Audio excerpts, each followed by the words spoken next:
दोस्तों स्वागत है आपका भारत की बात में। दोस्तों आज भारत की बात में पूरे देश भर की टॉप न्यूज लेकर आए हैं आपके लिए। दोस्तों वीडियो स्टार्ट करने से पहले आपसे एक रिक्वेस्ट है, अगर आप नए आए इस चैनल पर तो फिर इस चैनल को सब्सक्राइब करके बेल आइकन को भी प्रेस कर दीजिए और साथ में वीडियो को लाइक कीजिए, अपने दोस्तों के साथ शेयर भी कीजिए। तो चलिए दोस्तों स्टार्ट करते हैं आज की देश भर की टॉप न्यूज। दोस्तों कोरोना के बढ़ते प्रकोप को देखते हुए पूर्व प्रधानमंत्री मनमोहन सिंह ने प्रधानमंत्री नरेंद्र मोदी को पत्र लिखा है। इसमें उन्होंने जोर देकर कहा है कि कोरोना से निपटने के लिए देश भर में वैक्सीनेशन अभियान को तेज किया जाना चाहिए। इसके साथ ही मनमोहन सिंह ने कहा है कि हमें यह आंकड़ा नहीं देखना चाहिए कि कितने लोगों को टीका लगा, हमें यह देखना चाहिए कि आबादी की कुल कितने प्रतिशत लोगों को वैक्सीन लगी। जी हाँ, मनमोहन सिंह ने कहा है कि सबसे पहले सरकार को यह बताना चाहिए कि अगले 6 महीने के लिए वैक्सीन की कितने ऑर्डर दिए गए और किस तरह की टीके राज्यों के बीच वितरित होंगे। जी उन्होंने कहा है कि सरकार को बताना चाहिए कि किस तरीके से पारदर्शी फॉर्मूले के आधार पर वैक्सीन का वितरण राज्यों को किया जाएगा। केंद्र इमरजेंसी के लिए 10% वैक्सीन स्टोर कर सकती है, लेकिन बाकी राज्यों को साफ सिग्नल मिलना चाहिए ताकि वे टीकाकरण की योजना बना सके। दोस्तों भारत में कोरोना के केस तेजी के साथ बढ़ रहे हैं। इस बीच पश्चिम बंगाल में जारी चुनावी रैलियों के खिलाफ कई आवाजें उठ चुकी है। जी अब कांग्रेस नेता राहुल गांधी ने ऐलान किया है कि कोरोना महामारी को देखते हुए वे बंगाल में चुनावी रैली नहीं करेंगे। जी हाँ, उन्होंने बाकी नेताओं से भी इस तरीके के फैसले के बारे में सोचने को कहा है। राहुल गांधी ने ट्वीट करके कहा है कि कोरोना की स्थिति को देखते हुए पश्चिम बंगाल में सारी सार्वजनिक रैलियां रद्द कर रहा हूं। मैं सभी नेताओं को सलाह देता हूं कि वे मौजूदा स्थिति में बड़ी सार्वजनिक रैलियां करने के नतीजे के बारे में गहराई से सोचे। दोस्तों करेंसी नोट हम सबकी योजना की जिंदगी का हिस्सा है। जी हां, डिजिटल पेमेंट के दौर ने भी करेंसी नोट के चलन को लगभग न के बराबर ही प्रभावित किया है। जी अभी भी बहुत लोग डिजिटल पेमेंट की झंझट से बचने के लिए करेंसी नोट का ही इस्तेमाल करते हैं। 1 रुपए से लेकर 2000 रुपए तक की करेंसी नोट की अपनी पहचान, खासियत और कीमत होती है। जी आपने अक्सर नोटों पर यह लिखा हुआ देखा होगा कि मैं धारक को रुपये अदा करने का वचन देता हूं। जी इस लाइन में खाली जगह पर उतने रुपए लिखे होते हैं जितने रुपए की ये नोट होती है, लेकिन हर नोट पर ऐसा लिखने का क्या मतलब होता है कि आपको मालूम है? जी आखिर नोट पर ये क्यों लिखा जाता है कि आपको मालूम है? जी हां, अगर अभी तक आपको ये नहीं पता है तो फिर चिंता मत कीजिए। जी हम आज आपको इस बारे में पूरी जानकारी देंगे, लेकिन इससे पहले कुछ जरूरी जानकारी भी आप जान ले। जी हां, हिल्टन यंग कमीशन की रिपोर्ट के मुताबिक केंद्रीय विधानसभा में भारतीय रिजर्व बैंक एक्ट 1934 पास हुआ था। जी इसके बाद 1 अप्रैल 1935 को भारतीय रिजर्व बैंक अस्तित्व में आया। जी इसी एक्ट के तहत आरबीआई को देश में करेंसी प्रबंधन की जिम्मेवारी दी गई। आरबीआई एक्ट 1934 के सेक्शन 22 के तहत उसे करेंसी नोट जारी करने का अधिकार मिलता है। जी 1935 के पहले भारत सरकार ही नोटों की छपाई करती थी। जी हां, भारत में नोटों की छपाई, डिस्ट्रीब्यूशन और प्रबंधन का काम केंद्रीय बैंक यानी कि भारतीय रिजर्व बैंक करता है, लेकिन आरबीआई 1 रुपए की नोट नहीं जारी करता है। जी 1 रुपए की नोट पर वित्तीय सचिव का हस्ताक्षर होता है। वर्तमान में वित्तीय सचिव अजय भूषण पांडे हैं। अन्य सभी नोटों पर तत्कालीन आरबीआई गवर्नर का हस्ताक्षर होता है। वर्तमान में आरबीआई गवर्नर शक्तिकांत दास है। ऐसे में उनके कार्यकाल के दौरान जिन नोटों की छपाई होगी उन पर शक्तिकांत दास का ही हस्ताक्षर होगा। तो चलिए आपको बताते हैं कि आखिर नोटों पर करेंसी पर क्यों लिखा होता है कि मैं धारक को इतने रुपए देने का वचन करता हूं। जी करेंसी नोट पर इसे लिखने से देश में इस करेंसी की वैल्यू को लेकर लोगों में एक विश्वास होता है कि इतनी कीमत के लिए वे इस नोट को खर्च कर सकते हैं। जी एक तरह का प्राइमरी नोट होता है। इससे करेंसी होल्डर को यह पता चलता है कि ये नोट भारत में कानूनी रूप से मान्य हैं और जिस व्यक्ति को ये नोट दिया जाएगा उसे नियमानुसार इस नोट को अपने पास रखने में कोई भी कानूनी जोखिम नहीं है। नोटों पर लिखे जाने वाला ये प्रॉमिसरी नोट आरबीआई की ओर से एक तरीका का बिना शर्त का वादा होता है कि वे करेंसी होल्डर को इतनी ही रकम देने का उत्तरदायी है। अगर किसी करेंसी नोट पर आरबीआई गवर्नर के हस्ताक्षर के साथ ये प्रॉमिसरी नोट नहीं लिखा होता है तो फिर वो कोई भी देशी विदेशी व्यक्ति इस करेंसी नोट को स्वीकार करने में संकोच करेगा। वो इस नोट की एक्सचेंज वैल्यू को लेकर निश्चित नहीं हो पाएगा। इस प्रकार करेंसी नोट पर यह प्रॉमिसरी नोट एक तरह का लिखित वादा होता है। इसमें एक पार्टी नोट जारी करती है,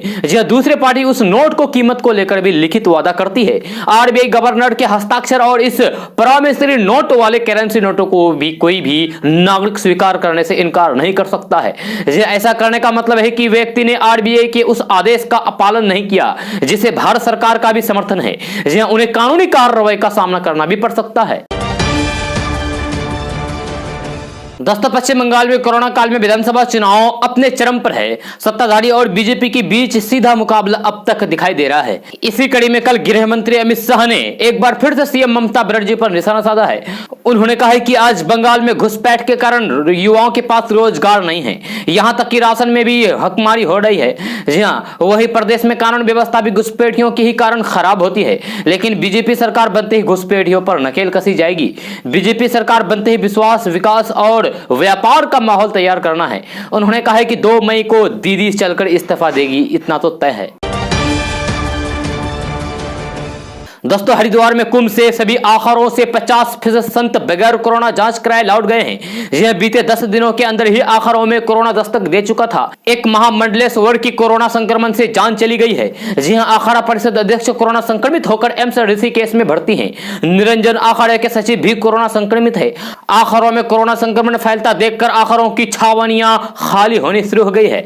यह बैसाखी स्नान के दौरान हरिद्वार में आए कोरोना के अत्यधिक मामलों ने शायद संतों को भी भयभीत कर दिया है। आलम यह है कि सन्यासी और वैष्णव संप्रदाय के दास आखरों के आधे से ज्यादा संत कुंभ क्षेत्र में पलायन कर गए हैं।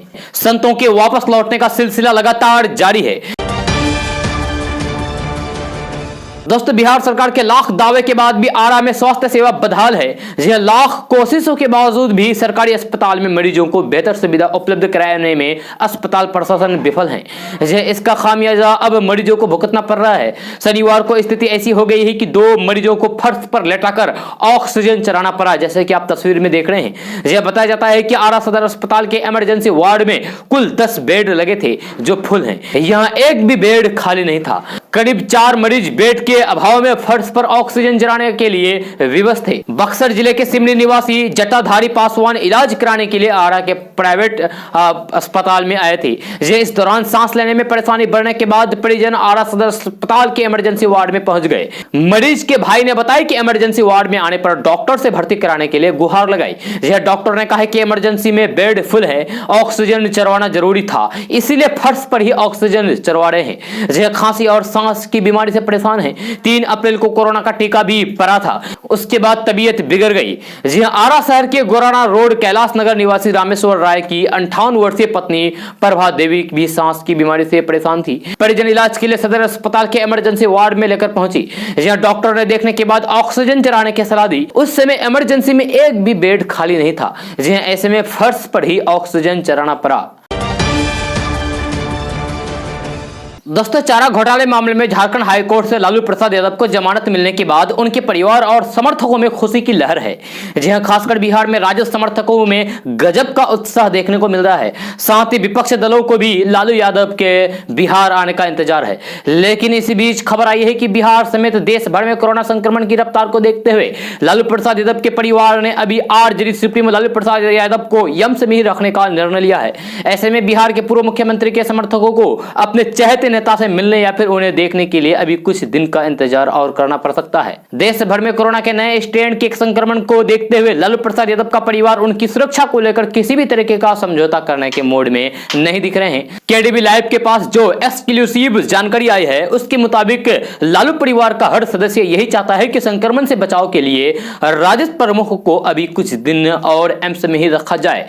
इस बारे में बिहार के पूर्व मुख्यमंत्री और लालू प्रसाद यादव की पत्नी राबड़ी देवी परिवार के सभी सदस्यों से बातचीत कर रही है। लालू यादव को एम्स में रखने के लिए तेजस्वी यादव, उनकी बहन मीसा भारती और भाई तेज प्रताप यादव तीनों सहमत हैं। केडीबी लाइव को अंदरूनी सूत्रों से जो खबर मिली है उसकी माने तो तेजस्वी यादव भले ही पिता की सेहत का हवाला देकर उन्हें एम्स में ही रखने की वकालत कर रहे हैं, लेकिन इसके पीछे बड़ी वजह कुछ और है। दरअसल लालू यादव के प्रशंसकों के डर से उन्हें कुछ दिन एम्स में रखे जाने का निर्णय लिया जा रहा है।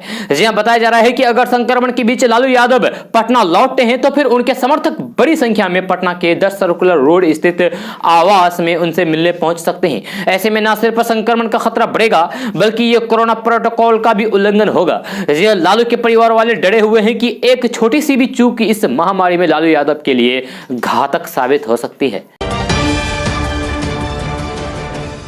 दोस्तों पश्चिम बंगाल में चुनावी घमासान अपने चरम पर है। बंगाल में सभी दलों के नेता अपने अपने पार्टियों के चुनावी प्रचार में लगे हुए हैं। इस बीच बंगाल चुनाव में प्रधानमंत्री नरेंद्र मोदी की रैलियों को लेकर बड़ा फेरबदल किया गया है। जी हां, चुनाव आयोग ने बंगाल विधानसभा चुनाव में प्रचार करने को लेकर नया निर्देश जारी कर दिया है। इसके मुताबिक प्रधानमंत्री नरेंद्र मोदी की अब सिर्फ 23 अप्रैल को ही चुनावी रैलियां हो सकती है। जी हां, चुनाव आयोग की नई गाइडलाइंस के मुताबिक अब चुनाव वाले क्षेत्र में 72 घंटे पहले ही चुनाव प्रचार खत्म हो जाएगा, यानी कि 26 अप्रैल के चुनाव के लिए 23 को चुनाव प्रचार बंद हो जाएगा। जी हां, आपको बता दें कि अब 26 अप्रैल को चुनाव होने वाले चुनाव प्रचार 23 अप्रैल के शाम को ही बंद कर दिए जाएंगे। प्रधानमंत्री नरेंद्र मोदी की इस दौरान मालदा, मुर्शिदाबाद, शिवड़ी, साउथ कोलकाता में होनी है। जी हां, आपको बता दें कि प्रधानमंत्री नरेंद्र मोदी की बंगाल में रैली का आखिरी दिन होगा। 23 तारीख को एक दिन में 4 जगहों पर प्रधानमंत्री नरेंद्र मोदी की रैलियां होगी। जी हां, इन रैलियों में ही 7वें 8वें फेज में मतदान वाली जगहों को किया जाएगा। 29 तारीख को पश्चिम बंगाल चुनाव का आखिरी चरण का मतदान होना है। दोस्तों पश्चिम बंगाल के बाकी 3 चरणों के चुनाव में भाजपा की दिक्कतें बढ़ सकती है, क्योंकि इन चरणों के चुनाव में उसका मुकाबला ममता बनर्जी के घर माने जाने वाले कोलकाता और उसके आसपास के क्षेत्र में होना है। यह साथ ही कई सीटें ऐसी है जिन पर मुसलमान मतदाता काफी संख्या में है। जब पश्चिम बंगाल में 8 में से 5 चरणों का चुनाव हो चुका है और भाजपा के बड़े नेताओं के दावे को माने तो वह बढ़त पर है, लेकिन यही दावे टीएमसी के लोग भी और राजनीतिक विश्लेषकों का मानना है कि मुकाबला करा है। इन चरणों के चुनाव पर कोरोना का असर ज्यादा दिख सकता है, क्योंकि अब मामले तेजी से बढ़ रहे हैं और चुनाव आयोग ने भी सख्ती दिखाई है। जी हां, आयोग ने भी रैलियां, सभाओं और रोड शो में कोरोना प्रोटोकॉल के सख्ती से अमल करने के निर्देश दिए हैं। हालांकि उसने चुनाव प्रचार पर रोक नहीं लगाई है और न ही मतदान की तिथियां बदली है। जी हां, ऐसे में आखिरी चरण तक चुनाव घमासान जारी रहेगा। पश्चिम बंगाल की चुनावी तस्वीर में आखिरी के 4 चरण सबसे ज्यादा कठिन माने जा रहे हैं। जी हां, इसमें 5वें चरण के लिए शनिवार को मतदान हो गए हैं। 5वें और 6ठे चरण में कई ऐसे सीटों पर मुसलमान मतदाता की काफी संख्या है और ऐसे माना जा रहा था कि वहां पर ध्रुवीकरण की स्थिति में भाजपा को नुकसान हो सकता है। हालांकि भाजपा के नेता इससे इनकार कर रहे हैं। यह 7वें और 8वें चरण की अधिकांश सीटें कोलकाता और उसके आसपास के क्षेत्र की बात है। बीते 2 विधानसभा चुनाव से यह ममता का घर माना जाता है। यह ममता बनर्जी का निजी प्रभाव भी क्षेत्र में काफी रहा है। ऐसे में भाजपा के लिए मुश्किल होगी। हालांकि भाजपा नेताओं का कहना है कि पहले चरण से ही बदलाव का माहौल बन चुका है और वह आखिरी चुनाव तक जारी रहेगा। गौरतलब है कि कोरोना के बढ़ते संक्रमण को देखते हुए हाल ही में चुनाव आयोग द्वारा बुलाई गई सर्वदलीय बैठक में टीएमसी ने बाकी चरणों के चुनाव एक साथ कराने की मांग की थी, जबकि भाजपा पहले की तरह ही मतदान चाहती थी। यह आयोग ने चुनाव प्रक्रिया और मतदान में कोई बदलाव नहीं किया है। इससे भाजपा राहत महसूस कर रही है, क्योंकि एक साथ चुनाव होने पर उसे गड़बड़ी का डर था। दोस्तों पटना के सरकारी एवं निजी स्कूलों में वर्तमान में एडमिशन ठप हो गया है। स्कूल खुले हैं लेकिन अभिभावक नामांकन लेने नहीं आ रहे हैं। स्कूल के परिसर भी खाली है। राजधानी समेत राज्य के अधिकांश स्कूलों में अब तक मात्र 50% सीटों पर ही नामांकन हो पाया है। स्कूल अभी भी अभिभावकों की बात जोड़े हैं। एसोसिएशन ऑफ पब्लिक स्कूल के अध्यक्ष डॉक्टर BC सिंह का कहना है कि स्कूलों में अभी नामांकन की प्रक्रिया प्रारंभ हुई थी, तभी कोरोना संक्रमण काफी तेजी से फैलने लगा। जी हां, सरकार को स्कूल बंद करने का निर्णय लेना पड़ा। इसका सीधा प्रभाव राजधानी के स्कूलों के नामांकन पर पड़ा है। दोस्तों आज का न्यूज़ बस ये तो कैसा लगा जरूर अपना सुझाव दीजिएगा नीचे कमेंट बॉक्स में कमेंट करके। अगर आप नए आए इस चैनल पर तो फिर इस चैनल को सब्सक्राइब करके बेल आइकन को भी प्रेस कर दीजिए और साथ में वीडियो को लाइक कीजिए, अपने दोस्तों के साथ शेयर भी कीजिए। तो चलिए दोस्तों फिर मिलते हैं अगले वीडियो में। जय हिंद।